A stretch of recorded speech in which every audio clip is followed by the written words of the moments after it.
ศึกษาท่าแท้มูลเสื้อของกองทัพประชาชนลาวซาวมังกรครบรอบ 77 ปี กองทัพประชาชนลาวมาฮอดปีนี้ก็ครบรอบ 77 ปีแล้วที่ได้รับการสร้างตั้งอย่างเป็นทางการในวันที่20มังกรปี 1949 หา20มังกร 2025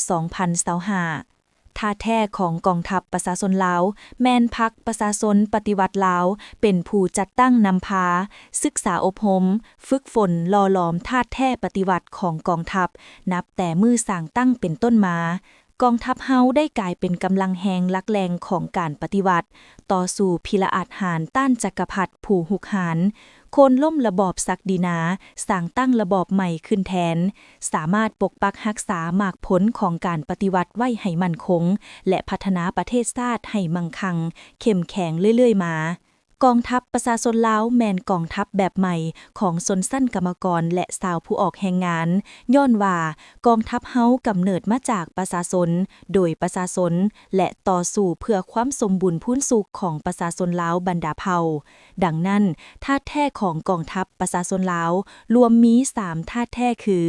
ท่าแท้ชนชั้นกรรมกรท่าแท้ปฏิวัติและท่าแท้ประชาชน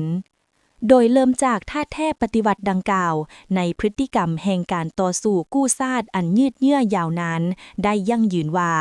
กองทัพประชาชนลาวกำเนิดมาจากประชาชนโดยประชาชนต่อสู้เพื่อประชาชนภายใต้การนำพาศึกษาอบรมจากพรรคย้อนแนวนั้นกองทัพย้ำใดก็รักษาได้มูลเสื้อความจงหักภักดี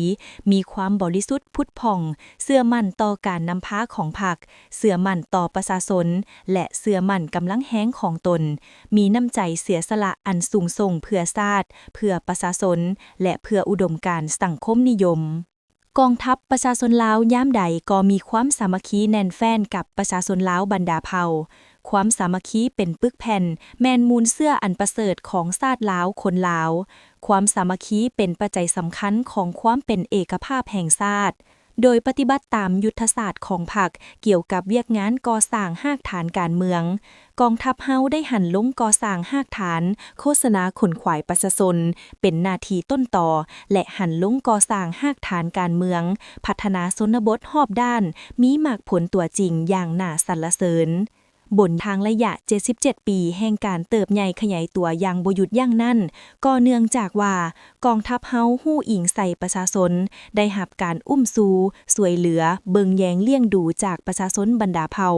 สร้างให้ประชาชนมีความเชื่อมั่นได้ส่งลูกหลานของตนประกอบส่วนเข้าเป็นกำลังแห้งในทันแถวในระยะใหม่ของการปฏิวัติการเสริมขยายมูลเสื้อสามัคคีปองดองก็ยิ่งแน่นแฟ้นขึ้นตืมกลายเป็นกำลังแห้งตัดสินไสชนะของภารกิจการปกปักรักษาและพัฒนาประเทศชาติกองทัพประชาชนลาวย้ำใดก็รักษามูลเสื้อประชาธิปไตยมีระเบียบวินัยเข้มงวดพรรคเฮาถือว่าประชาธิปไตยแม่นจุดหมายทั้งแม่นกำลังดันที่แข็งแกร่งในภารกิจปฏิวัติของชาติการเสริมขยายประชาธิปไตยแม่นขบวนวิวัฒน์หนึ่งที่ติดพันกับการขยายตัวก็คือคงตัวของชาติในฐานะที่เป็นกองทัพปฏิวัติเป็นเครื่องมืออันคมแหลมของพรรคกองทัพเฮาได้ยกสูงคันทุงชาติประชาธิปไตยในทุกขงเขตการเคลื่อนไหวเวียกงานของกองทัพพนักงานนักรบย่ามใดก็มีสติต่อการจัดตั้งปฏิบัติกฎระเบียบวินัยของกองทัพเข้มงวด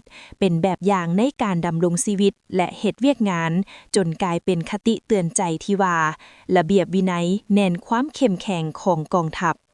สั่งรวมแล้วท่าแท้มูลเสื้อของกองทัพแม่นสืบทอดมาจากมูลเสื้อวัฒนธรรมของชาติลาวคนลาวดังนั้นการสืบต่อเสริมขยายท่าแท้มูลเสื้อของกองทัพเข้าสู่หน้าที่เวียกงานตัวจริงให้เข้มแข็งลึกซึ้งรอบด้านนั้นแม่นหน้าที่สำคัญของพนักงานนักรบทุกคนโดยเฉพาะแม่นคณะพรรคคณะบรรษาทุกขั้นเป็นเจ้าการค้นคว้าเสื่อมซึมกำแน่นและพันขยายเป็นแผนการเป็นโค รงการละเอียดสอดคล้องเหมาะสมกับจุดพิเศษ สภาพการหน้าที่การเมืองของกรมกองท้องถิ่น เพื่อสุมใส่ศึกษาอบรมให้คนหุ่นหนุ่มรับรู้เข้าใจ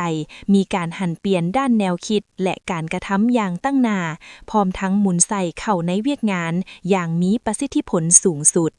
มีข่าวดีจะมาบอกสำหรับใครสนใจเซาพื้นที่ขายเครื่องทุกประเภทและเซาพื้นที่ป้ายโฆษณาอยู่ตลาดลาวสนใจสอบถามที่เบอร์ 02058389209 สถานที่ตั้งอยู่บ้านสะพังเมืองไซธานีนครหลวงวิจันทร์